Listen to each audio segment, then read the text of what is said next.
कहाँ से सफ़र शुरू हुआ? आपका जन्म कहाँ पे और बाकी पढ़ाई कहाँ पे हुई? मुझे ये बताइए कि आप शुरू से वो मेधावी टाइप वाले छात्र थे कि मैथ साइंस में इंटरेस्ट था कि साथ में साहित्य भी चलता था कि वो साहित्य बाद में आया? वो हमारे यहाँ धारणा है ना कि जो मैथ साइंस पढ़ता है वो साहित्य कम पढ़ता है।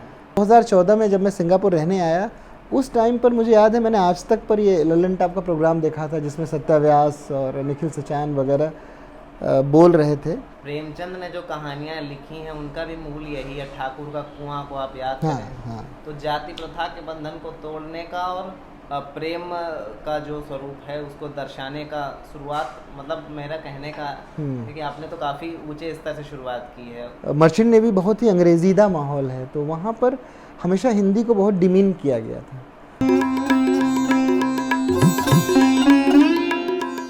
वहाँ हम भी नहीं पूरे, यहाँ अब तक आभासी, कहीं का जन्म है अपना, कहीं के हम प्रवासी। ये पहली पीढ़ी के हर एनआरआई के दिल का किस्सा है, जितना इसमें विदेश उतना ही भारत का हिस्सा है। ये कविता जिन नॉन रेजिडेंशियल इंडियन यानी एनआरआई की है, यानी प्रवासी भारतीय की है। आज वो हमारे इस एपिसोड के नायक हैं, यानी कि वार्तालाप जिनसे हम करने वाले हैं ऐसे श्री विनोद दुबे जी का आज के इस बुकवाला के कार्यक्रम में हार्दिक स्वागत है। धन्यवाद कार्तिक, एंड बुकवाला का भी धन्यवाद ये सब अरेंज करने के लिए। तो आज हम लोग आपके साहित्यिक जर्नी पे और उसके बियॉन्ड लाइफ पे थोड़ी बहुत चर्चा करेंगे। तो सबसे पहला मेरा प्रश्न ये है कि कहाँ से सफ़र शुरू हुआ? आपका जन्म कहाँ पे और बाकी पढ़ाई कहाँ पे हुई? तो जन्म मेरा बनारस और इलाहाबाद के बीच में एक छोटी सी जगह है भदोही जी। वहाँ पर एक गांव है बरवा, वहाँ मेरा जन्म हुआ। क्लास 10 तक की मेरी पढ़ाई वहीं पर हुई। उसके बाद वहाँ साइंस साइड नहीं था तो मुझे इलाहाबाद जाना पड़ा।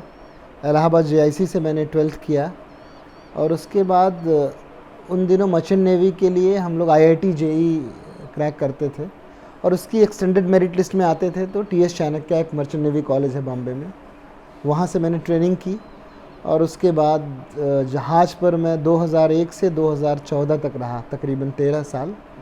और उसके बाद उसी शिपिंग कंपनी के सिंगापुर ऑफिस में मैं अभी पोस्टेड हूँ।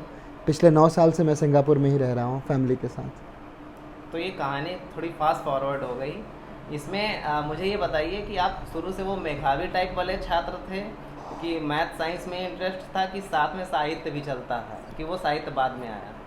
नहीं, शुरू से ही मुझे पढ़ाई में बहुत इंटरेस्ट था। लिटरेचर, मैथ्स, सब कुछ अच्छा लगता नहीं था है, मुझे। वो हमारे यहाँ धारणा है ना कि जो मैथ साइंस पढ़ता है वो साहित्य कम पढ़ता है। हाँ, तो मैथ साइंस इसलिए पढ़ना था कि इंजीनियर बनना है, डॉक्टर बनना है, अच्छा ये करना है। गोल था शुरू से ही। ये तो एक फैक्ट्री चल रही है हमारे यहाँ जिसमें प्रोड्यूस हो रहे हैं हम लोग ऐसे ही। तो ओबियसली गांव में कोई नहीं चाहेगा कि हमारा बच्चा बड़ा होकर लेखक बने, वहाँ तो यही रहता है। तो मैथ साइंस में मुझे इंटरेस्ट था और वो इंटरेस्ट का लालच भी था कि उससे कुछ करना है। लेकिन साथ के साथ हमारे गुरुजी थे सूर्यभान सिंह, जो हमें गांव में पढ़ाते थे। उनकी हिंदी बहुत अच्छी थी, हिंदी और अंग्रेजी दोनों बहुत अच्छी थी। और यूपी बोर्ड में मेरा उस समय हिंदी और अंग्रेजी दोनों में 80-80 नंबर आए थे 94 में, जो कि बड़ी बात हुआ करती थी उन दिनों। तो उनकी हिंदी इंग्लिश बहुत अच्छी थी, तो लिटरेचर में उनकी वजह से मुझे बहुत इंटरेस्ट था। लेकिन ये दिमाग में हमेशा रहा कि लिटरेचर से काम नहीं चलेगा, तो मुझे फिजिक्स, केमिस्ट्री, मैथ को अच्छा रखना है और इंजीनियरिंग करना है। और लिटरेचर एक मेरी पास टाइम हॉबी जैसी बनी रही हमेशा। फिर इस तरफ कब कदम बढ़ाया? तो पहले मुझे लगता था कि लेखक वही होते हैं जो बहुत, प्रेमचंद या जयशंकर प्रसाद या निराला, कोई बहुत बड़े लोग लेखक होते हैं। हाँ, मतलब एक टाइम पीरियड आता है हाँ, जो पहले झोला उठा हाँ, के चलने वाली छवि थी। बिल्कुल बिल्कुल। तो एक्चुअली यूट्यूब ने काफ़ी कुछ बदला और मैं जहाज़ पे नौकरी करता था, वहाँ पर यूट्यूब वगैरह नहीं था, तो मैं बहुत लेट इन चीज़ों से जुड़ा। 2014 में जब मैं सिंगापुर रहने आया, उस टाइम पर मुझे याद है मैंने आज तक पर ये ललन टॉप का प्रोग्राम देखा था जिसमें सत्या व्यास और निखिल सचान वगैरह बोल रहे थे। तो उन किताबों के बारे में देखा तो मुझे उनको सुन के लगा कि यार ये हमारे जैसे ही लोग हैं, हमारी एज ग्रुप के लोग हैं, इनकी कहानियाँ भी हमारी जैसी ही हैं, छोटे शहरों से आए, इंजीनियरिंग की तैयारी करते हुए लड़के हैं। तो ये मन में एक भ्रम हट गया कि लिखने के लिए कोई टिपिकल जो शुरू से हिंदी में बीए एमए किया हो, पीएचडी किया हो, वही लिख सके। तो मुझे लगा कि कहानी में दम होना चाहिए, आपके कथन में दम होना चाहिए। थोड़ा बहुत शिल्प के माध्यम पे आप सुधार कर सकते हैं आगे, पर लिखा जा सकता है। एक वो कारण था। दूसरा कारण था कि मर्चेंट नेवी बहुत ही अंग्रेजीदा माहौल है, तो वहाँ पर हमेशा हिंदी को बहुत डिमीन किया गया था। तो मुझे वो एक मन में कोफ थी कि मैं हिंदी के लिए कुछ, जो मेरी मातृभाषा है, जिस भाषा में मैं बहुत अच्छा कम्युनिकेट कर सकता हूँ, वो मैं कुछ के लिए कुछ कर नहीं पा रहा हूँ। मैं हमेशा इंग्लिश बोलना चाहता हूँ, इंग्लिश सीखना चाहता हूँ, इंग्लिश वाले की इज़्ज़त करता हूँ। तो एक वो तो था कि कभी लिखना है। और इन लोगों का इंटरव्यू देख के मुझे लगा यार कि इनकी किताबें पढ़ी मैंने एक दो, तो मुझे लगा कि यार लिखा ऐसा ही लिखा भी जा सकता है, कोई बड़ी चीज़ नहीं है। तो फिर मैं सिंगापुर में आने के बाद जब मैं यूट्यूब देख सका, ये सब समझ सका, और तब तक मैं कैप्टन बन चुका था, तो वो डर भी ख़त्म हो गया था कि अंग्रेजीदा माहौल है क्या है। तब तक समझ में आ गया था कि जीवन में इंपॉर्टेंट सिर्फ यही कि आप चीज़ को समझें, चाहे किसी भी भाषा में समझें, भोजपुरी में समझ लें, कन्नड़ में समझ लें। तो फिर उसके बाद मैंने लिखना शुरू किया एक उपन्यास। शुरुआत मैं छोटे से एक स्टोरी से की थी, दोस्तों को अच्छी लगी तो उन्होंने बोला इसको उपन्यास का शक्ल दिया जाए। यहाँ पे वो है नहीं मेरे पास। 2000 क्या नाम था उसका? इंडियापा। अच्छा, तो पहले डायरेक्ट बुक पब्लिश की कि कहीं अखबार या पत्रिका में? नहीं। तो अखबार व पत्रिकाओं में जब मैं मर्चेंट नेवी में ट्रेनिंग कर रहा था तो मेरी कविताएं छपती थी ऐसे ही छोटे लेवल पे। वहीं के सिंगापुर? नहीं, ये बॉम्बे में जब मैं ट्रेनिंग कर रहा था। अच्छा, कौन से अखबार में? इनकी पत्रिकाएं होती थी, नौवहन भारती, मर्चेंट नेवी की मैगजीन होती थी। अच्छा, मर्चेंट। तो वहाँ पे छपती थी, पर वो छोटी कविताएं हो गई। कविता तो बहुत छोटी हुई ना, शिल्प में एक दिन की बात है। उपन्यास बहुत बड़ी चीज़ होती है, पूरा लिखते हैं, कई पन्नों का, एक कहानी को लेके चलते हैं। तो फिर मैंने लिखा और मैंने फिर सारे पब्लिशर्स को, तो उस ललंटा प्रोग्राम में हिंदी के बारे में मैंने जाना, क्योंकि ये सारे राइटर वहीं के थे। तो मुझे पता चला कि वो लोग नए राइटर्स को प्रमोट कर रहे हैं, नई कहानी, नई कविताओं को ले रहे हैं। तो फिर मैंने उनको भेजा और उन्होंने फिर उसका चयन किया कि ठीक है आप इसको पब्लिश कर सकते हैं। तो इनका जो कॉन्सेप्ट था हिंदी का कि चूँकि हम आपको नहीं जानते तो इनिशियली आपको ही पैसे इसमें लगाने पड़ेंगे, ये आपका सेल्फ पब्लिशिंग हो गया। तो उन्होंने पहली 500 कापियाँ इस तरह से की और किताब बहुत अच्छी चली।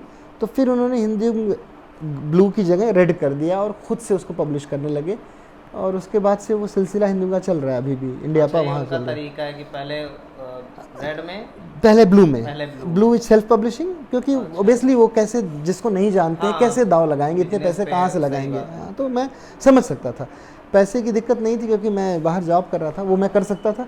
पर मेरे पास इतना समय नहीं था कि मैं राजकमल या वाणी के लिए 6 महीने 2 साल 3 साल का इंतज़ार करूँ। तो फिर मैंने शुरू किया, तो वहाँ से इंडियापा आई। तो ये उपन्यास का सफ़र। इस उपन्यास में क्या कहानी है? ये उपन्यास देखिए, जो हम लिखते हैं वो भी पहला उपन्यास तो बिल्कुल आपसे आपके आसपास की ज़िंदगी को देखता हो। तो जिस भारत में मैं रहा हूँ, जो उदारीकरण के आसपास वाला भारत है। 91 में मैं 7th 8th में था, और उसके बाद बाय द टाइम मैं मर्चेंट नेवी ज्वाइन किया 2000 में, मोबाइल फ़ोन नया नया था। तो इस उपन्यास में एक ऐसे ही लड़के की कहानी है जो बनारस का रहने वाला है और मर्चेंट नेवी ज्वाइन करता है, और उसका एक दोस्त होता है, गांव का दोस्त, जो यहाँ का विद्यापीठ का छात्र नेता है, तो जो टिपिकल यहाँ का माहौल है। और फिर उसको एक किसी लड़की से प्रेम हो जाता है, और वो लड़की का कास्ट अलग होता है। मुझे नहीं पता कि आज ये कहानी रिलेवेंट भी रह गई है कि नहीं, कि इंटरकास्ट मैरिज, बट उस समय इंटरकास्ट मैरिज इसका बेस है। तो इनका जो प्रेम होता है वो इसी पे, यही उसका रोड़ा है कि दोनों के, ये सागर शुक्ला हैं, वो भक्ति सिंह हैं, और दोनों के बीच में कास्ट की इशू है। लड़की के भाई को प्रॉब्लम है, माँ बाप को, लड़के के माँ को प्रॉब्लम है। तो उसी इंडियापा बेसिकली इंडियन सियापा है कि एक ऐसी कहानी, क्योंकि जब भी मैं बाहर जाता हूँ और उनसे बताता हूँ हमारे देश के बारे में, तो वो लोग इसको बिलीव ही नहीं कर पाते हैं कि आप किसी को पसंद करते हो और इसलिए शादी नहीं कर सकते हो कि आपके कास्ट या कुछ कोई भी चीज़ अलग।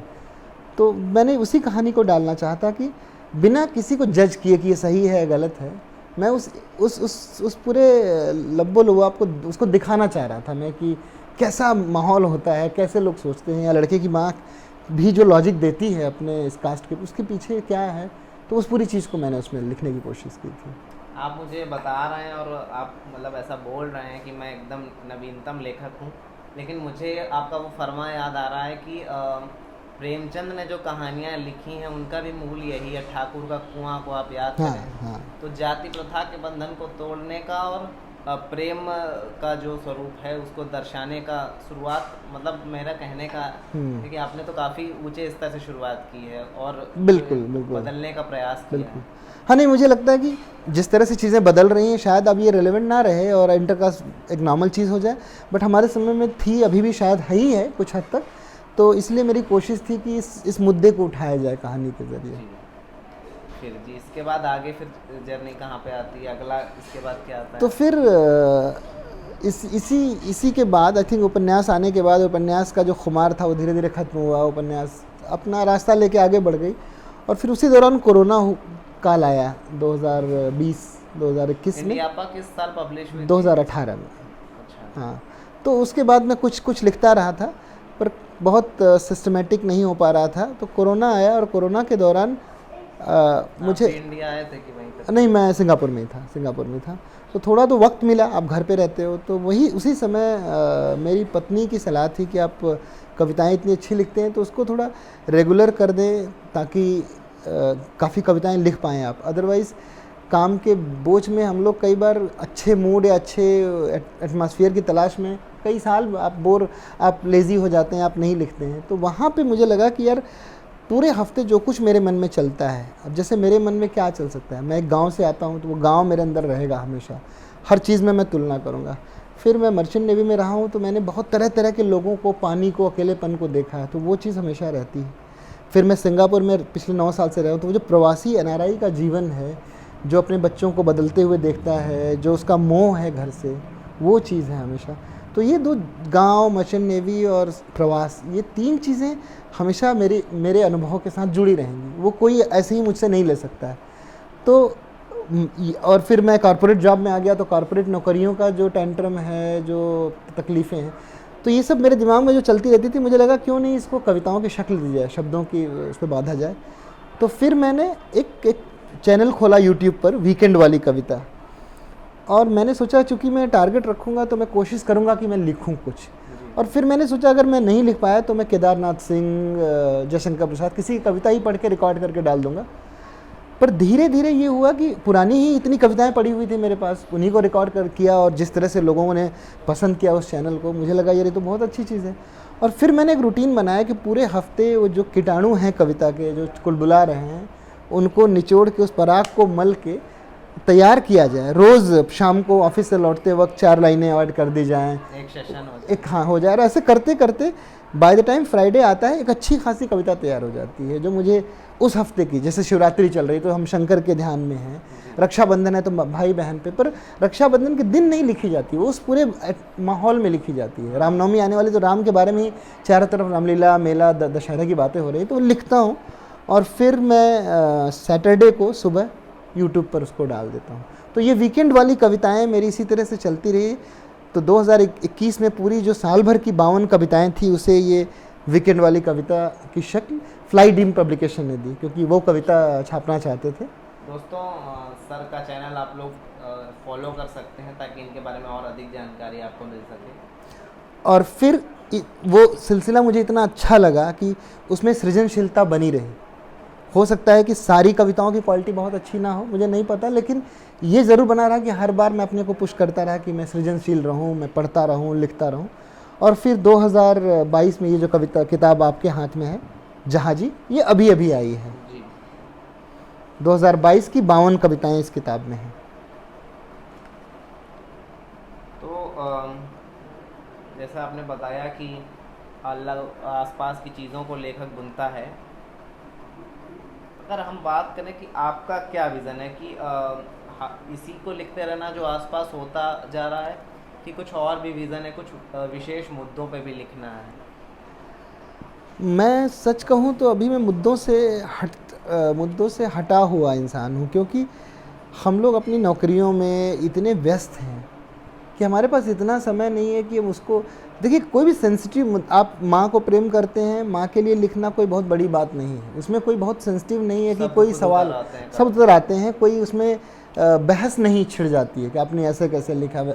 तो वो अभी रक्षाबंधन पे बहन के लिए लिख रहे हैं या फिर शिवरात्रि पे शिव के लिए लिख रहे हैं, लेकिन अब अगर कोई धर्म का मुद्दा या कोई जाति का या कोई ऐसा मुद्दा उठाते हैं जो सेंसिटिव है, तो दो चीज़ें हैं। पहला तो आप उसको ठीक से गहन अध्ययन करें ताकि उसके समालोचना करें, अच्छे से लिख सकें। दूसरा, वो जो ट्रोलिंग या वो जो पसंद नापसंद का गेम है उसको झेलने के लिए आप तैयार रहें। तो अभी मैं मेंटली नहीं तैयार हूँ, तो मेरी कोशिश रहती है कि मैं ऐसे विषय उठाऊँ जो बड़े निष्पक्ष हैं। या बनारस शहर के बारे में लिखना चाहते हैं, चाहे हिंदू हो या मुसलमान, मुझे नहीं लगता किसी को बनारस की तारीफ़ है, बनारस शहर के लोकार्पण से कोई प्रॉब्लम है, तो बनारस के बारे में लिखा गया। तो अभी मैं कोशिश करता हूँ जो मैं जी रहा हूँ वही लिखूँ। मेरा प्रश्न वैसे बाद में आता, पर बनारस का चूंकि जिक्र आ ही गया है, तो बनारस के बारे में आप क्या कहना चाहेंगे, साहित्यिक वे में या कविता के वे में? एक्चुअली मैं भदोही का रहने वाला हूँ, तो बनारस मेरे लिए हमेशा एक शहर हुआ करता था। हम लोग गांव से एक बस आती थी, यहाँ आते थे। जैसे एक देश में किसी को न्यूयॉर्क नज़र आता है तो हमारे लिए यही न्यूयॉर्क था किसी ज़माने में। यहीं आके हम जो बिल्डिंगें या पोस्टर्स ये सब देखते थे, गांव में तो ये सब मिलता नहीं। तो बनारस मुझे हमेशा एक ऐसा लगा कि भाई ये कोई हाई फाई जगह है किसी ज़माने में। फिर वो मैं गांव से सीधा मचने में ज्वाइन किया, फिर मैंने देश दुनिया ज़्यादा देखी, तब मुझे बनारस लगा कि नहीं ऐसा कुछ नहीं, ये तो छोटा शहर है। मेरा सोच में ये बदलाव आया। फिर हम लोग बनारस शिफ्ट हो गए, मैं बनारस रहने लगा। तो अभी भी जो यहाँ की बोली है, भदोही की बोली देखेंगे तो वो इलाहाबादी या जौनपुरी है, हमारी थोड़ी सी अलग है। और यहाँ जो अली गली यूज़ करते हैं, कहाँ जात हवा का, इनकी भोजपुरी थोड़ी अलग है। तो अभी भी भाषा के स्तर पे मैं मैच नहीं कर पाता हूँ यहाँ से। और अब जहाँ पले बढ़े होते हैं, मैं करीब 30 साल तक वहीं रहा, गांव में ही रहा, भदोही में, तो वो तो कभी नहीं हो पाएगा कि कोई जगह उसको रिप्लेस कर दे, और होना भी नहीं चाहिए, क्योंकि उसका ख्याल कौन रखेगा जो मेरा जगह है। लेकिन जब मैं बाहर जाता हूँ तो बनारस ही मेरी पहचान है, पहली चीज़। दूसरी, मैं हमेशा सोचता रहा कि यार मैं लिख पा रहा हूँ, और इतने दोस्त हैं मेरे, हज़ारों नहीं लिख पाते हैं, कुछ तो ऐसा अलग होगा। तो जब मैंने पढ़ा साहित्य को और समझा कि अरे रामचंद्र शुक्ल, जयशंकर प्रसाद, प्रेमचंद सब इसी मिट्टी से जन्मे हैं, तो मेरा अनुराग बनारस को लेके और ज़्यादा बढ़ गया। मुझे लगा शायद भदोही बनारस तो खैर बहुत पास में ही है न्यूयॉर्क से, अगर आप देखें तो शायद ये मिट्टी कुछ ऐसी होगी जिसकी वजह से मैं लिख पाता हूँ, कर पाता हूँ। तो मुझे बहुत ही इस बात का बहुत सुकून है कि किसी से कोई पूछता है मुझे कि आप कहाँ से हैं, तो सिर्फ यही नहीं कहता कि बनारस से हूँ, बल्कि उसको बनारस के बारे में बताता है। रोकूंगा, आप इसको ऐसे थोड़ा सा बताइए, जो कि बनारस का जिक्र आ रहा है, तो थोड़ा भोजपुरी में हमको बात करके आप बताइए, कैसे जो संवाद हो रहा है उसको थोड़ी भोजपुरी शैली में बताइए। बनारसी भोजपुरी आप बोल पाएंगे? मुझे तो नहीं लगता। मैं आपसे प्रश्न पूछूंगा, आप उसको उसमें बनारसी में उत्तर दीजिए। नहीं, बनारसी, वही मैंने बोला कि बनारसी भोजपुरी हम लोग नहीं बोल पाते जी, हमारी भोजपुरी इलाहाबादी है। बोल पाएंगे उसमें बोलिए, ताकि कुछ दर्शक जो हमसे जुड़े हुए हैं, हाँ बिल्कुल, बताइए, कोई प्रश्न है आपका तो बोल सकते हैं, आगे आएगा। अब तो जैसे बात आप बनारस की कर रहे थे, यहाँ के किन साहित्यकारों को फिलहाल आपने पढ़ा है और आपको पसंद है? तो एक तो इसका उत्तर उसी में दीजिए। अच्छा, चलिए, तो इसको अपने भदोहिया भोजपुरी में बोलते हैं। जैसे बनारस के लोग तो बोलते हैं कि अरे गुरु प्रेमचंद हवन, जयशंकर प्रसाद हवन, ई कुल लोग अच्छा लगलन, ये बनारस वालों की भोजपुरी है। और जो हमारे गांव की भोजपुरी, वो कहती कि अरे यार प्रेमचंद हैं, जयशंकर प्रसाद हैं, इन कुल जने अच्छा लगत हैं, और क्यों अच्छा नहीं लगत। तो एक्चुअली प्रेमचंद बहुत पसंद है मुझे। इस कविता संग्रह की पहली कविता प्रेमचंद पर ही है, और सिंगापुर में ये बहुत प्रसिद्ध हुई थी ये कविता जब मैंने सुनाई थी। सुनाइएगा थोड़ा सा। एक ख्वाहिश है कि कभी जो तुम एक दोस्त बनकर मिलो, तो कुल्हड़ में चाय लेकर तुम्हारे साथ सुबह का कुछ वक्त गुजारूं, तुमसे बातें करते शायद देख पाऊं तुम्हारी आंखों में छुपे वो सारे राज, जो लाख कोशिशों के बावजूद तुम्हारे अंदाज में देख नहीं पाया तुम्हारा समाज। मसलन छोटे से गांव का एक मेला जो बच्चों के खिलौनों और मिठाइयों में होता है सिमटा, उसी ईदगाह के मेले में कैसे मिलता है तुम्हें वो नन्हा सा हामिद और उसका वो 3 आने का चिमटा।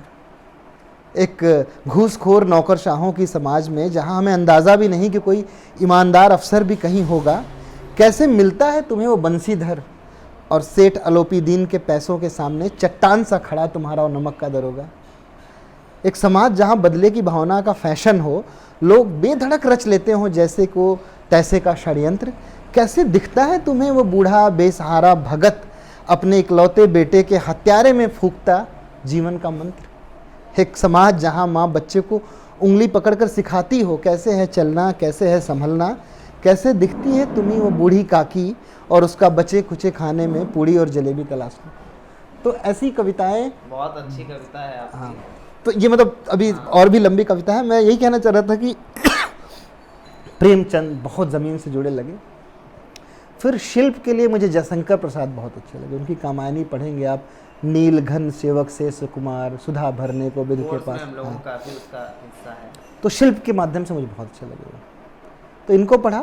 कविताओं में मैंने मैथिली शरण गुप्त को पढ़ा है, रामधारी सिंह दिनकर की रश्मि रथी मुझे बहुत पसंद है, और नज़मों में गुलजार मुझे बहुत पसंद है। तो जैसे आपकी यात्रा चल रही है, अभी इसमें आगे हमें क्या देखने को मिलने वाला है? किस विषय पे अभी आप काम कर रहे हैं? जरा पानी देना, यही बॉटल ही कोई नहीं, देख लो, चल रहा है। 20 मिनट तो हो गया। बढ़ जाओ तो कट कर लेंगे ना बीच में। हाँ, इजी रहेगा। बढ़िया है, चल रहा है। फिर से सवाल पूछो। हाँ, तो मेरा प्रश्न ये है कि इस समय आप किस उस पे काम कर रहे हैं, विषय पे? आगे क्या हमें आपके साहित्य में मिलने वाला है? तो मेरा जो अगला उपन्यास है वो अभी प्रकाशाधीन है, किसी पब्लिशर के थ्रू जल्द आने वाला है। अभी कुछ पब्लिशर से बात चल रही है, कंफर्म करना है कि कहाँ से आएगी। लेकिन जो उपन्यास का विषय है वो एक तरह से सिंगापुर प्रवास के दिनों की कहानी है। तो सिर्फ मैं सिंगापुर का महिमा मंडन नहीं करना चाहता उसमें। सिंगापुर डेफिनेटली एक बहुत अच्छा देश है। जहाजी में मेरी एक बहुत अच्छी कविता है, सिंगापुर आई भारतीय लड़कियाँ, वो भी बहुत वहाँ सिंगापुर में प्रसिद्ध हुई थी। उसमें मैं एक प्रवासी की नज़र से उसके जीवन को दिखाना चाहता हूँ कि कैसे जब वो अपना देश छोड़ के, अपना पौधा निकाल के कहीं और पनपता है, वहाँ के फॉरेन माहौल में पलता बढ़ता है, हमेशा उसके मन में डॉलर और रुपए के बीच की तुलना जैसी सारी भावनाओं की तुलना चलती रहती है। तो वो जो बंधन है, जो मन में सोच है, घर लौट जाए कि नहीं, यहीं रहा जाए, बच्चे क्या चाहते हैं, हाँ, और अगली जनरेशन अलग हाथ खींच रही है। तो ये जो एनआरआई कविता है जो आपने शुरुआत की थी पढ़ने में, ये सब जिसकी बीज जिस कहानी के वहीं से थे, उसी को मैंने एक उपन्यास की शक्ल दी। तो ये साल के अंत तक उम्मीद है कि तब तक फाइनल होके कहीं से आ जाएगी। आपने हमसे अपनी यात्रा का जिक्र किया। हम आपसे ये जानना चाहेंगे कि जो नए लड़के लिख रहे हैं हमारे जैसे या हमसे भी छोटे, क्या लगता है आपको, उन्हें कैसे अपने को ग्रोथ आगे बढ़ानी चाहिए, और क्या उनके लिए भविष्य में हिंदी साहित्य में करियर है? और आपको भी साथ में क्या लगता है कि हिंदी साहित्य का भविष्य कहाँ तक जाने वाला है? तो सबसे पहले तो मैं चूँकि यहाँ रहता नहीं भारत में, हाँ, लेकिन विदेश में भी पॉपुलैरिटी हाँ है। नहीं, तो मैं नहीं रहने की वजह से इसका सवाल का बहुत अच्छा जवाब तो नहीं दे पाऊँगा, क्योंकि मुझे नहीं पता कि यहाँ क्या क्या किया जा सकता है। फिर भी जितनी मेरी समझ है और जितना मैंने आज के इस इंटरनेट के ज़माने में देखा, सुना, समझा है, उसके हिसाब से पहली चीज़ कि हिंदी साहित्य का बाज़ार नहीं है। ये एक बहुत बड़ा चैलेंज है हमारे लिए। ऐसा नहीं है कि ये डिमिनिश होता जा रहा है, ये ऊपर उठ रहा है, लेकिन हम सब की जो कार्य जीवन है वो 30-40 साल का होता है। अगर उन 30-40 सालों में आप वो नहीं उठ पाया तो आपके जीवन के लिए तो काम का नहीं रहा। मैं फाइनेंस की बात कर रहा हूँ कि हम एक मध्यम वर्गीय देश से, विकासशील देश से हैं, जहाँ पूरे देश को पैसे कमाने हैं और ऊपर उठाना है, अपने को, परिवार को, सबको। हम नॉर्वे या स्वीडन से हैं नहीं, जहाँ गवर्नमेंट आपकी सिक्योरिटी पैसे देती है और अपना जीवन जिए जिस तरह से चाहते हैं। तो ऐसे देश में बहुत दुख की बात है कि साहित्य से आपकी कमाई नहीं हो सकती। अगर आप वेब सीरीज़ लिखते हैं या फिर फिल्में लिखते हैं, गाने लिखते हैं, आप बड़े बन जाएंगे। लेकिन वहाँ भी जो कंपटीशन है वो ठीक इंडियन क्रिकेट की तरह है कि लाखों लोग खेल रहे हैं और 11 को होना है। तो आप वहाँ आ पाएंगे कि नहीं, पता नहीं। तो मेरी हमेशा बहुत ब्लंट होके मैं बोलता हूँ, मैं इसमें बहुत ज़्यादा शब्द चबाना नहीं चाहता, कि आपको पढ़ना चाहिए अच्छे से और नौकरी ढूंढनी चाहिए। और उसके साथ साथ अपने पैशन को ज़िंदा रखना चाहिए, जो कि मैं खुद कर रहा हूँ। मैं डेफिनेटली मैं टाइम देता हूँ। मेरी जो काव्य संकलन है वो मेरी पत्नी को समर्पित है, इसीलिए क्योंकि मैं अपने परिवार का समय निकाल के इसमें डाल रहा हूँ। नौकरी का समय तो मैं निकाल नहीं सकता, क्योंकि नौकरी मेरा पेट भर रही है। तो आपको ठीक से कुछ एक रास्ता ढूंढना चाहिए जहाँ से आपकी इतनी तनख्वाह, इतनी सैलरी मिल सके कि आपकी ज़िंदगी चल सके, और साथ में आप अपना पैशन जारी रखें। तो ये तो मेरा कहना है कि फ्यूचर कैसा है और कैसे लिखा जाए, इसके लिए भी मेरा बहुत साफ साफ कहना है कि अभी रिसेंटली मैं बात कर रहा था, बहुत लोग कहते हैं आप 1000 किताबें पढ़ें तो 2 लिखें। मैं इसमें बिल्कुल विश्वास नहीं करता। किसी भी सूत्र को आप जो 100 साल पुराना था उसको आज नहीं ले आ सकते। बहुत फास्ट बदलती दुनिया है, सोशल मीडिया की दुनिया है। आपके पास नहीं वक्त होगा कि आप हिमालय में बैठ के 1000 किताबें पढ़ेंगे और घर वाले या आपकी दुनिया ऐसे आपको जीने देगी। तो आप जो लिखें, जैसे आप क्यों मेरी भाषा सुनना चाहते हैं, क्योंकि आपको ये पता है कि ओरिजिनल जो चीज़ है उसमें दम है। तो अगर आपके दिल से लिखी हुई चीज़ें आती हैं, देखिए दूसरों का पढ़ा हमें शिल्प अच्छा दे पाएगा, लेकिन भावनाएं तो आपकी रहेंगी ना। तो मुझे लगता है कि आप टूटा फूटा शिल्प ही सही अपने को व्यक्त करना सीखिए, और अगर आप व्यक्त करते हैं और फिर साथ में पढ़ते हैं आप अच्छे लेखकों को, तो आप देखेंगे धीरे धीरे आपका शिल्प भी सुधरता जाता है। तो मेरा यही कहना है कि लिखते रहिए। पढ़ना आपका सेकेंडरी होना चाहिए, लिखना, अगर आपको लिखने का शौक़ है अपने को पुश करिए और कोई भी चीज़ उठा के लिखिए। मेला देखा गांव का, लिखिए उसके बारे में। आपको नहीं प्रेमचंद की तरह लिखना ईदगाह का मेला, आप लिखिए तो सही और फिर पढ़िए और फिर देखिए अब आपका अगला मेला का उपन्यास, मेला की राइटिंग कितनी बढ़िया होगी। तो लिखने पे जोर। जो वीकेंड वाले का कॉन्सेप्ट है हर हफ्ते लिखना है, कई लोग बोलते हैं अतिवाद है, आप अपने आप को पुश करते हैं। अरे मैंने देखा कि लिखते लिखते ही एक ऐसी आदत पड़ गई है कि मैं उस जोन में आधे घंटे में जा सकता हूँ। अगर मैं नहीं लिखता तो नहीं जा पाता। मैं वैसा उस जोन का इंतज़ार करता कि मैं साल भर की छुट्टी में एक दिन बनारस घाट पे जाऊँगा और लिख दूँगा। यहाँ तो मैं बनारस के घाट की भी कविता है कल करेंगे वाला कॉन्सेप्ट नहीं हाँ, है, आज करेंगे। हाँ, अपने को पुश करिए और लिखिए। क्रिएटिविटी भी साइंस है, तो आप उसको मत इतना ज़्यादा हवा दे दीजिए कि उसके लिए वही माहौल, वही अकेलापन चाहिए, वो नहीं मिल पाएगा आज के ज़माने में। और जब हम ये वीडियो शूट कर रहे हैं तो मैंने सर की बात को पहले से ही लागू कर लिया, क्योंकि हमारे पास इस समय कोई इंस्ट्रूमेंट नहीं है। इसके बावजूद जैसे तैसे हम आपके लिए वीडियो शूट कर रहे हैं। बिल्कुल। मैं एक बेहतर और सृजनकर्ता को हम आप तक पहुंचा सकें।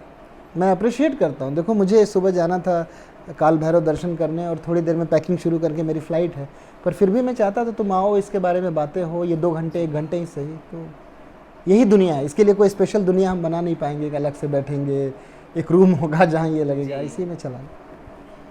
चलते चलते एक आखिरी सवाल, एक कविता आप मुझे सुनाइएगा हमारे दर्शकों को, और साथ ही आप क्या सीख और देना चाहेंगे हमारे आने वाले दर्शकों को, सुनने वाले दर्शकों को और राइटर्स को। तो कविता बताइए, किस तरह की कविता सुनना चाहेंगे आप? जो आप सुनाना चाहें, ये तो हक आपके पास है। जो आपकी इच्छा हो हमारे दर्शकों तक पहुंचाने की। जहाजी से सुनाता हूँ मैं, दीजिए। इसको थोड़ा सा कट करते हैं, इसको फिर से पूछते हैं, ये क्योंकि क्वेश्चन लेवल हो गया। हाँ, एक एक करके पूछ, फिर से चलो।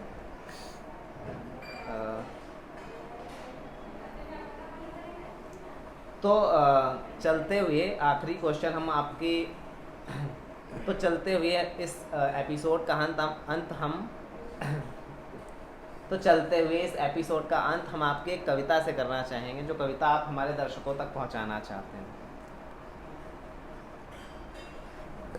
वैसे तो किसी भी लेखक के लिए सारी कविताएं प्रिय होती हैं, पर जहाजी से एक कविता है जो अभी कल इसका पलड़कर भौर में विमोचन हुआ, और वहाँ पे राम सुधार सिंह थे, उन्हें बहुत पसंद आई थी ये कविता, तो मैं इसे ही सुनाना चाहता हूँ।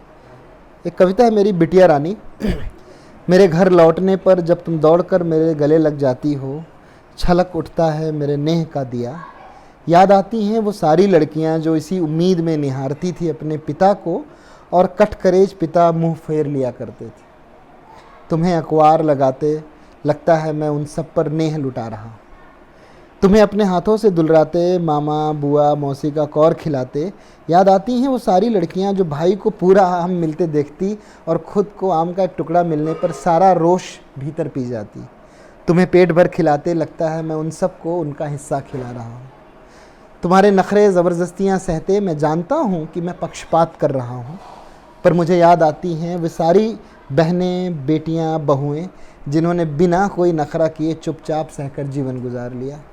और इसकी आखिरी पंक्तियाँ हैं कि तुम्हारे साथ पक्षपात करके, तुम्हारे सारे बेतुके नखरे सह के मैं कतरा कतरा उऋण होता हूँ उस कर्ज से जो सदियों से स्त्रियों ने चुपचाप सब कुछ सह कर हम पुरुषों पर लादें। वाह। जैसे मैंने आपसे पहले भी कहा, जिन विषयों पे आपने चुन चुन के लिखा है वो समाज के ऐसे विषय हैं, मतलब मुझे नहीं पता आपने चुन के लिखा है कि नहीं, पर मुझे ये लग रहा है कि हमारे समाज की जो मूलभूत आवश्यकताएं हैं और जो मूलभूत समस्याएं हैं सालों से चली आ रही हैं, उस पर आपने एक एक करके कुठाराघात किया है ताकि समाज उनको समझे और एक बेहतर भारत के और एक बेहतर दुनिया के निर्माण में योगदान दे सके। और हमें आशा है कि आपकी कविताओं से ये समाज भी सीख लेगा। और इसी के साथ इस वीडियो का अंत करते हुए आपका बहुत बहुत धन्यवाद। धन्यवाद कार्तिक। बने रहिए बुकवाला के साथ।